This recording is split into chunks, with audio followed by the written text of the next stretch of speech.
ने की जय हो। 34वां अध्याय। हे सूजी, पीपल का पेड़ शनिवार को छोड़कर सप्ताह में बाकी दिनों में क्यों नहीं पूजा जाता? सूजी ने कहा, समुद्र का मंथन करने से जो रत्न देवताओं को मिले, उनके देवताओं में लक्ष्मी और कौस्तुभ मणि भगवान विष्णु को दे दी थी। विष्णु भगवान जब लक्ष्मी से विवाह करने के लिए तैयार हुए तो लक्ष्मी जी ने कहा, हे प्रभु, जब तक मेरी बड़ी बहन का ब्याह नहीं हो जाता, आप मुझे छोटी बहन का ब्याह कैसे कर सकते हो? इसलिए आप पहले मेरी बड़ी बहन से ब्याह कर लीजिए, बाद में मुझे ब्याह कर लीजिए।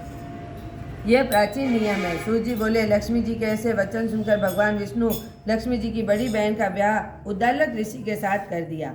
वह अलक्ष्मी बड़ी कुरूप थी, बड़ा मुख, चमकते हुए दांत, वृद्धा के समान शरीर, बड़े बड़े नेत्र और रुखे बाल। महर्षि उद्दालक भगवान विष्णु के आग्रह पर उनके ब्याह कर वेद मंत्रों की ध्वनि को गुंजाते हुए अपने आश्रम में ले आए। वेद ध्वनि और गुंजित हवन से पवित्र धुएं सुगंधित और मनोहर ऋषि के आश्रम को देखकर वह बड़ी दुखी हुई। उसके महर्षि उद्दालक से कहा, ये आश्रम में वेद ध्वनि हो रही है, अतः ये स्थान मेरे रहने योग्य नहीं है, इसलिए तुम मुझे किसी दूसरी जगह ले चलो। उनकी बात सुनकर महर्षि उद्दालक ने कहा, तुम यहाँ पर क्यों नहीं रह सकती और तुम्हारे रहने योग्य दूसरी जगह कौन सी है, यह तुम मुझको बताओ। अलक्ष्मी ने कहा, जहाँ वेद की ध्वनि ना होती हो, अतिथियों का सत्कार होता हो, यज्ञ आदि होता हो, उस स्थान पर मैं नहीं रह सकती।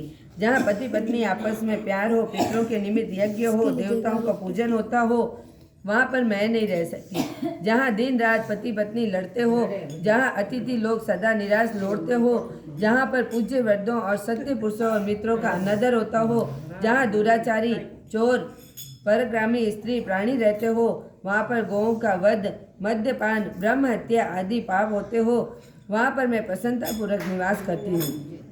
सूजी ने कहा, इस प्रकार अलक्ष्मी के वचन सुनकर उद्दालक का मन मलिन हो गया और इस बात को सुनकर चुप हो रह गए। थोड़ी देर तक वह चुप रहने के बाद उन्होंने कहा कि अच्छा, तुम्हारे लिए ऐसा ही स्थान खोजूंगा, अतः मैं जब तक तुम्हारे लिए ऐसा स्थान ढूंढ कर आऊँ, तब तक तुम इस पीपल के नीचे चुपचाप बैठी रहो। सूजी ने कहा, महर्षि उद्दालक उसे पीपल के नीचे बिठाकर उसके रहने योग्य जगह ढूंढने के लिए चले, लेकिन जब तक बहुत समय तक प्रतीक्षा करने पर वापस नहीं लौटे तो अलक्ष्मी रोने लगी। उसका बुरी तरह रोना लक्ष्मी जी के वैकुंठ को सुना और व्याकुल हो गई। उन्होंने दुखी देखकर भगवान विष्णु से कहा, हे प्रभु, मेरी बड़ी बहन अलक्ष्मी पति के त्याग देने से अत्यंत दुखी हो गई है। हे नाथ, यदि आप अपनी प्रिय पत्नी, तो आप उसका आश्वासन देने के लिए उसके पास चलिए। पत्नी की प्रार्थना सुनकर कृपा सिंधु भगवान लक्ष्मी जी के साथ उस पीपल के पास गए जहाँ पर बैठी रो रही थी। वह आश्वासन देते हुए भगवान विष्णु ने कहा, हे अलक्ष्मी, इसी पीपल की जड़ में तुम सदा के लिए निवास करो, क्योंकि मेरे ही अंश से उसकी उत्पत्ति हुई है और इसमें मेरा ही निवास रहता है।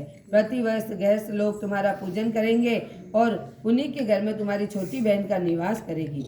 स्त्रियों के विविध प्रकार के उपहार से तुम्हारी पूजा करनी चाहिए। मनुष्य को चाहिए कि पुष्प, धूप, दीप, गंध आदि से तुम्हारा पूजन करें, तभी लक्ष्मी जी उन पर प्रसन्न होगी। सूजी ने कहा, भगवान कृष्ण, सत्यभामा, पृथु और नारद के संवाद तुमको सुना दिए, जिसके सुनने से मनुष्य सब पाप नष्ट हो जाते हैं और उसे वैकुंठ की प्राप्ति होती है। तुमको जो पूछना है कुछ कह सकते हो तो इसे विस्तार पूर्वक कहूँगा।